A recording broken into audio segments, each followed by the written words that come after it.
آج کا عنوان بنی ہاشم سے کوئی تعلق نہیں رکھے گا۔ حمزہ اور عمر کا رسول اللہ صلی اللہ علیہ وآلہ وسلم پر ایمان لے آنا قریش مکہ کے لیے بہت بڑا دھچکا ہے۔ ان کی سودا بازی کرنے کی کوششیں بھی ناکام ہو چکی ہیں۔ نجاشی بادشاہ کی طرف سے مسلمانوں کو قریش کے حوالے کرنے سے انکار اور انہیں حبشہ میں سکون اور آزادی کے ساتھ رہنے کی اجازت ملنا ایسی ناکامیاں ہیں جس نے قریش کا غصہ بڑھا دیا ہے۔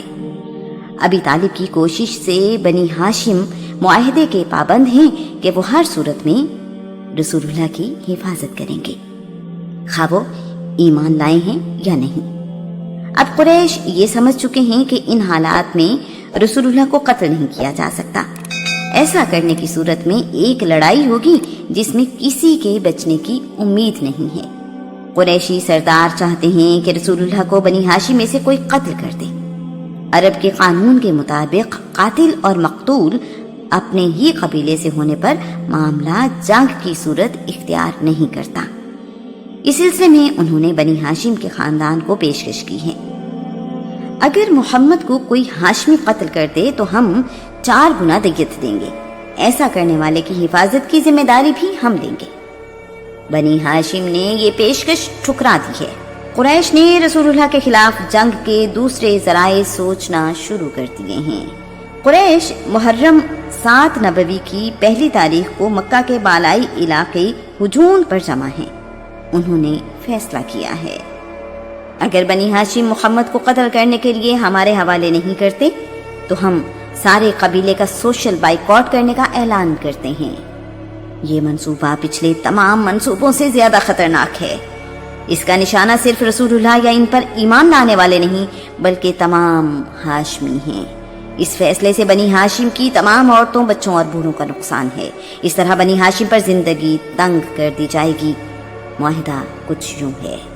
نمبر 1، مکہ کے رہنے والے کسی فرد کو یہ اجازت نہیں کہ وہ کسی ہاشمی بچے، جوان، بوڑھے، عورت یا مرد سے گفتگو کرے۔ نمبر 2، مکہ کے کسی فرد کو یہ اجازت نہیں کہ وہ کسی ہاشمی سے ہاتھ ملائے، ایسا کرنے والا ناپاک سمجھا جائے گا۔ نمبر 3، مکہ کے کسی فرد کو اختیار نہیں کہ کوئی چیز بنی ہاشم سے خریدے یا بیچے۔ نمبر 4، مکہ کو کوئی فرد بنی ہاشم میں شادی نہیں کرے گا، نہ ہی اپنی بیٹی کی شادی بنی ہاشم میں کرے گا۔ نمبر 5، اگر کسی کے ذمہ بنی ہاشم کے کسی فرد کا قرض واپس کرنا ہے تو وہ ہاشمی کو قرض کی رقم واپس نہیں کرے گا۔ نمبر 6، کوئی بھی شخص بنی ہاشم تک کھانے پینے کا سامان پہنچنے نہیں دے گا۔ نمبر 7، بنی ہاشم سے کسی شرط پر بھی صلح نہیں کی جائے گی۔ یہ ساری شرطیں اس وقت تک نافذ رہیں گی جب تک نمبر 1، محمد اپنا دین نہ چھوڑ دے۔ نمبر 2، بنی ہاشم محمد کی حمایت نہ چھوڑ دیں۔ نمبر 3، بنی ہاشم محمد کو ہمارے یعنی قریش کے حوالے نہ کر دیں کہ ہم اس سے جو چاہیں سلوک کریں۔ نمبر 4، قریشی قبیلے محمد کو قتل نہ کر دیں۔ بنی ہاشم کے خلاف اس معاہدے کو منصور بن اکرمہ بن ہاشم نے لکھا ہے۔ کچھ تاریخ دانوں کے مطابق یہ معاہدہ نضر بن حارث بن علقمہ یا بقید بن عامر بن ہاشم نے لکھا ہے۔ معاہدہ لکھنے کے بعد کعبہ میں لٹکا دیا گیا ہے۔ کچھ تاریخ دانوں کے مطابق معاہدہ ابو جہل کی خالہ ام جلاس بنت محربہ حنزیلہ کے پاس رکھوا دیا گیا ہے۔ مکہ کے رہنے والے کچھ لوگ اس معاہدے کے خلاف ہیں لیکن ان کی بات کسی نے نہیں سنی۔ اس معاہدے کا علم بنی ہاشم کو ہوا تو وہ بھی ابی طالب کے ساتھ کیے گئے اپنے عہد پر قائم اور رسول اللہ کا ساتھ دینے کے لیے تیار ہیں۔ بنی ہاشم نے عہد کیا ہے جب تک ہم میں سے ایک فرد بھی زندہ ہے ہم محمد کو قریش کے حوالے نہیں کریں گے۔ پہاڑوں کے درمیان راستے یعنی درے کو گھاٹی یا شیب کہتے ہیں۔ کم و بیش تمام سرداروں کے پاس شیب یعنی گھاٹیاں ہیں۔ عرب شیب میں خیمے ایک خاص ترتیب سے لگاتے ہیں۔ اگر پہاڑ کی چوٹی سے دیکھا جائے تو اندازہ کرنا مشکل نہیں ہوتا کہ قبیلے کے سردار کا خیمہ کون سا ہے۔ خیموں کی ترتیب عمومی طور پر یوں ہوتی ہے کہ قبیلے کے سردار کا خیمہ درمیان میں لگایا جاتا ہے۔ سردار کے خیمے کے ارد گرد اس کے بیٹوں، بھتیجوں اور قریبی رشتہ داروں کے خیمے ہوتے ہیں۔ دور کے رشتہ دار اپنے خیمے باہر کی طرف لگاتے ہیں۔ عرب کی روایت ہے کہ جب کوئی شخص پناہ مانگے تو وہ اسے شیب یعنی گھاٹی میں رہنے کی اجازت دیتے ہیں۔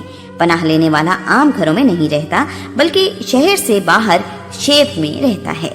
مکہ کے آس پاس پہاڑوں کے سلسلے کا نام ابو قبیس ہے۔ ان پہاڑوں میں بہت سی گھاٹیاں ہیں۔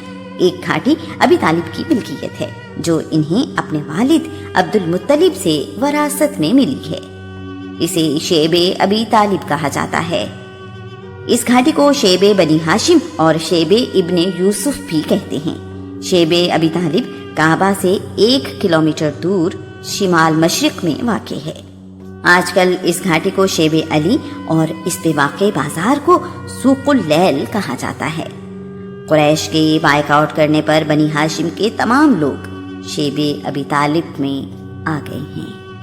قریش کے بائیک آؤٹ کا معاہدہ بنی ہاشم کو کوئی مہلت دیے بغیر نافذ کر دیا گیا ہے۔ اندھیرا گہرا ہونے پر ابی طالب رسول اللہ کے پاس آتے ہیں، انہیں ان کے بستر سے اٹھا کر کسی دوسرے بستر پر لٹا دیتے ہیں۔